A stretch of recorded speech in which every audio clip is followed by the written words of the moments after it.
What's up, guys? It's Boom from Appalachian Tactical, and today I'm going to be bringing you guys a quick review and my opinion and honest thoughts about the Surefire Scout Turbo, or I think I call it Scout Light Pro. Anyways, it's the M640DFT. It's, of course, from the Turbo series of flashlights, this being the full-sized light, which takes the full-size, of course, the 18650 rechargeable battery. Of course, there's other, the shorter version, which is the 340, and it takes, I think, like one CR123. It's just, overall smaller body. I believe it uses the same bezel. Could be wrong on that, but yeah. So going over real quick, we've got the spec sheet here. I honestly could not remember it to save my life, other than the Candela output. With this specific bezel right here, which is the KF2A DFT, it's 700 lumens with the 18650 battery. If you run the CR123s stacked in here, it drops it down to 600. Runtime on this light is over 2.5 hours, which I think it says 2.75, which is about 2 hours 45 minutes.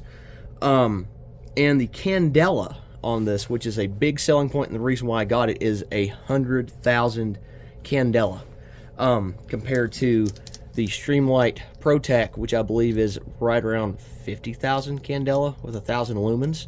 As you guys know, this has been kind of my trusty light I've had on the rifle for a good while, which I have nothing against this light whatsoever.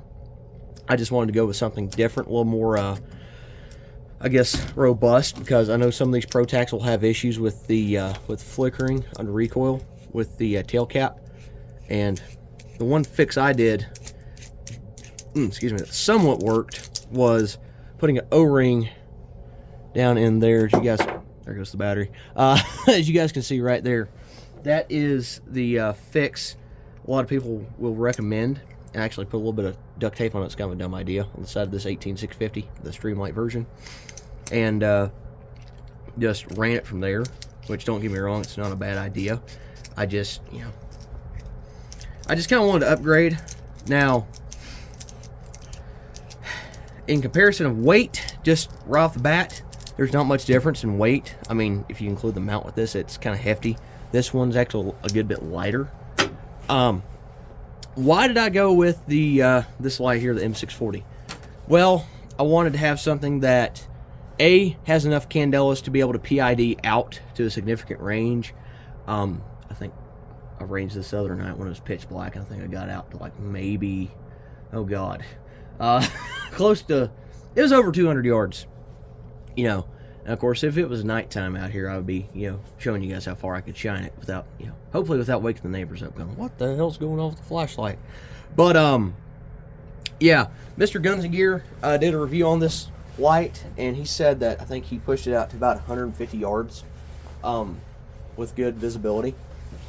And the reason why you want a high candela light on a rifle is to be able to throw the beam as far out as you can to basically, not basically, but to identify the target or whatever it may be, in your area that you may perceive as a threat.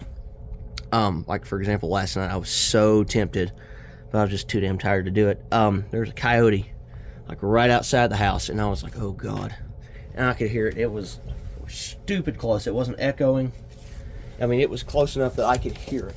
Like, it was like right outside the house. It's probably, oh god, it probably wasn't even 10, maybe 20 yards outside the house. And I was like, oh fuck, coyote, I want to shoot it. But I was like, nah, I don't want to wake the neighbors. But yeah, this light overall is rock solid.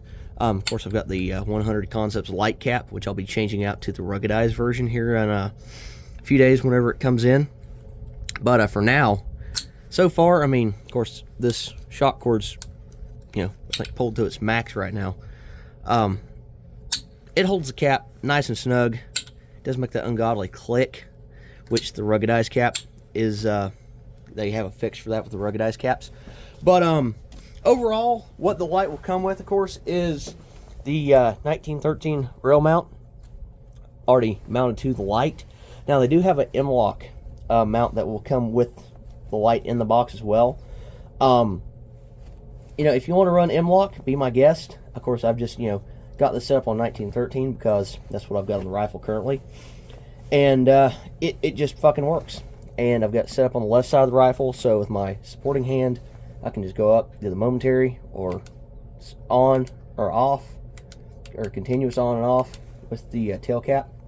And that this tail cap is the same as any other Scout tail cap, the Z68, which of course offers a large aftermarket of, you know, different tail caps for, say, if you want to run a tape switch or a pressure switch up here on the rail and run this on the opposite side of the rifle. Of course, you can swap this out. I believe, I think it's Unity.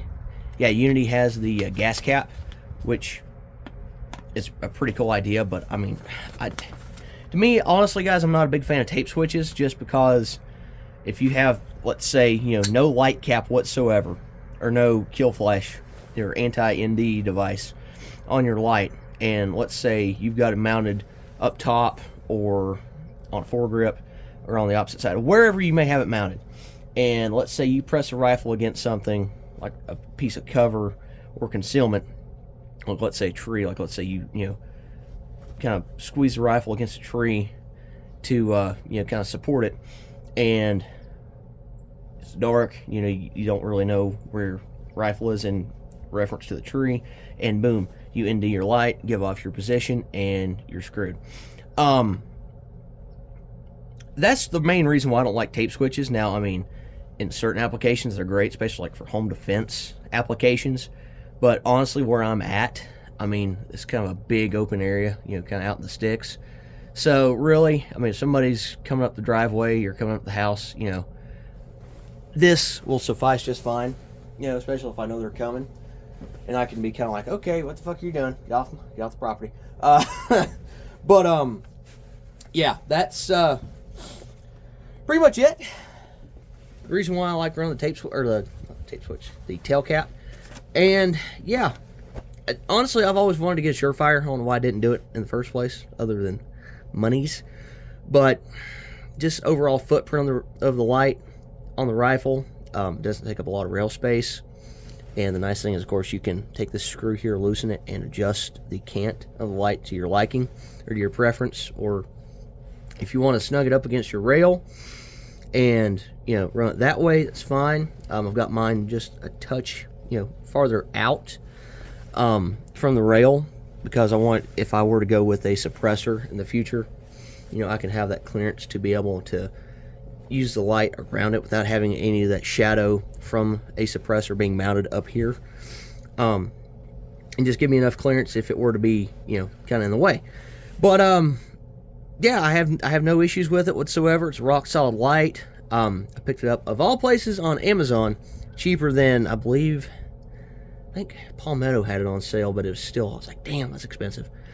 Actually spent less money buying this off of Amazon than I did Palmetto. No offense to Palmetto, love Palmetto, but just to shop around, especially with the holiday season going, you know, in full effect. And you know, there's tons of websites offering deals. I know Palmetto was offering a Black Friday deal, but I was just like, it's just, it's you know, not that much off. So I was like, what the hell? Look online elsewhere, found it, got it. It's here, can't complain. But yeah, guys, nothing much else to really say about this other than it's a good light. So I hope you enjoyed. Also, go check out, I'll leave the link down in the description below, countycom.com. Been a affiliate with them for, gosh, going on a year, as a matter of fact. And reached out to Mike, and he was like, yeah, we'll hook you up. And I've got a deal with them where if you go on there, onto their website, and use my code APTAC, I'll put it on the screen here and also in the description, you get 10% off your order. Now, that could be a $2 order. It could be a $200 order. I mean, it could be any amount. It's just a solid 10% discount code that you can use at checkout on any items on their website. And, yeah, go check them out. They're a good group of people. They sell and make excellent EDC survival and camping tools. They are also a government contractor. For what government entities, I do not know. To be quite honest, I do know they make some tools for EOD guys. So yeah, go check them out at countycom.com/apptac. That'll automatically drop my code apptac. That's capital APP, capital TAC, into the discount code box at checkout and get you that 10%. So yeah, guys, hope you enjoyed.